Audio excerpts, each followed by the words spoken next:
एक बार हस्तिनापुर के महाराज प्रतीप गंगा के किनारे तपस्या कर रहे थे। उनके रूप सौंदर्य से मोहित होकर देवी गंगा उनकी दाहिनी जांघ पर आकर बैठ गईं। महाराज यह देखकर आश्चर्य में पड़ गए। तब गंगा ने कहा, हे राजन, मैं जहनु ऋषि की पुत्री गंगा हूँ और आपसे विवाह करने की अभिलाषा लेकर आपके पास आई हूँ। इस पर महाराज प्रतीप बोले, गंगे, तुम मेरी दाहिनी जांघ पर बैठी हो। पत्नी को तो वामांगी होना चाहिए, दाहिनी जांघ तो पुत्र का प्रतीक है। आठ मैं तुम्हें अपने पुत्रवधू के रूप में स्वीकार करता हूँ। यह सुनकर गंगा वहाँ से चली गयी। अब महाराज प्रतीप ने पुत्र प्राप्ति के लिए घोर तप करना आरंभ कर दिया। उनके तप के फलस्वरूप उन्हें पुत्र की प्राप्ति हुई, जिसका नाम उन्होंने शांतनु रखा।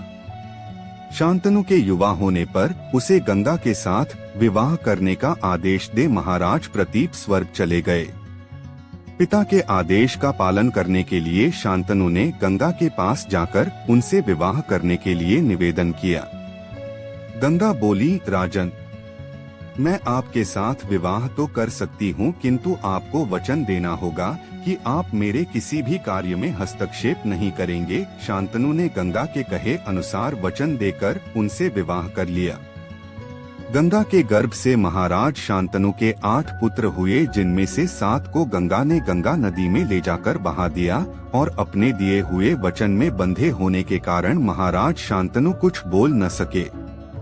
जब गंगा का 8वां पुत्र हुआ और वह उसे भी नदी में बहाने के लिए ले जाने लगी तो राजा शांतनु से रहा न गया और वे बोले, गंगे, तुमने मेरे 7 पुत्रों को नदी में बहा दिया, किंतु अपनी प्रतिज्ञा के अनुसार मैंने कुछ न कहा। अब तुम मेरे इस 8वें पुत्र को भी बहाने जा रही हो।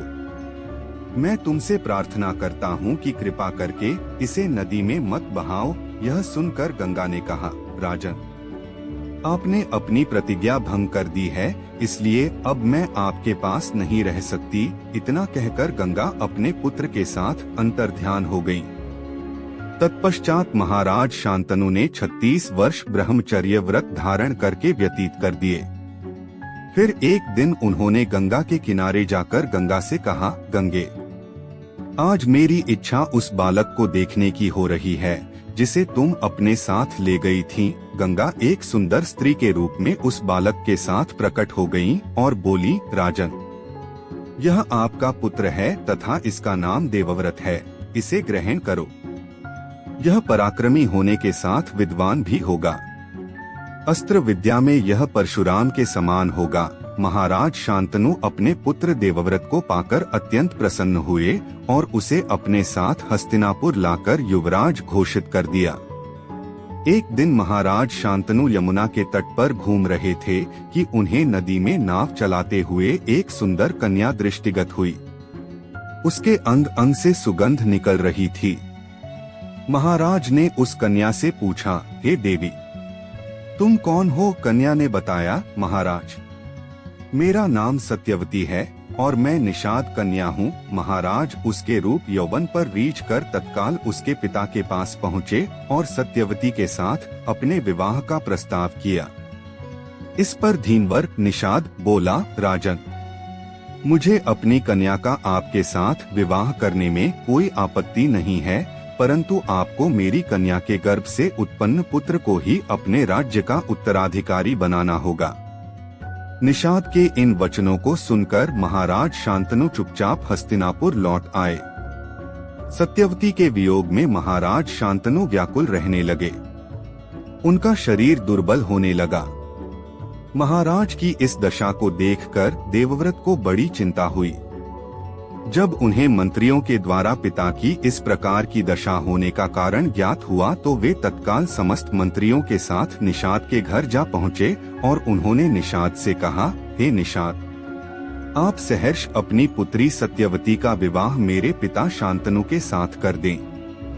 मैं आपको वचन देता हूँ कि आपकी पुत्री के गर्भ से जो बालक जन्म लेगा वही राज्य का उत्तराधिकारी होगा। कालांतर में मेरी कोई संतान आपकी पुत्री के संतान का अधिकार छीन न पाए। इस कारण से मैं प्रतिज्ञा करता हूँ कि मैं आजन्म अविवाहित रहूंगा। उनकी इस प्रतिज्ञा को सुनकर निषाद ने हाथ जोड़कर कहा, हे देवव्रत, आपकी यह प्रतिज्ञा अभूतपूर्व है। इतना कहकर निषाद ने तत्काल अपनी पुत्री सत्यवती को देवव्रत तथा उनके मंत्रियों के साथ हस्तिनापुर भेज दिया। देवव्रत ने अपनी माता सत्यवती को लाकर अपने पिता शांतनु को सौंप दिया। पिता ने प्रसन्न होकर पुत्र से कहा, वत्स, तूने पितृभक्ति के वशीभूत होकर ऐसी प्रतिज्ञा की है जैसी कि न आज तक किसी ने किया है और न भविष्य में करेगा। मैं तुझे वरदान देता हूँ कि तेरी मृत्यु तेरी इच्छा से ही होगी। तेरी इस प्रकार की प्रतिज्ञा करने के कारण तू भीष्म कहलाएगा और तेरी प्रतिज्ञा भीष्म प्रतिज्ञा के नाम से सदैव प्रख्यात रहेगी। गंगा ने स्वयं का परिचय जहनु ऋषि की पुत्री के रूप में दिया, जबकि वे हिमालय पुत्री थीं। मैं अच्छी प्रकार से जानती हूँ कि श्रोता अवश्य यह समझते होंगे कि गंगा ने ऐसा क्यों कहा, किंतु यह भी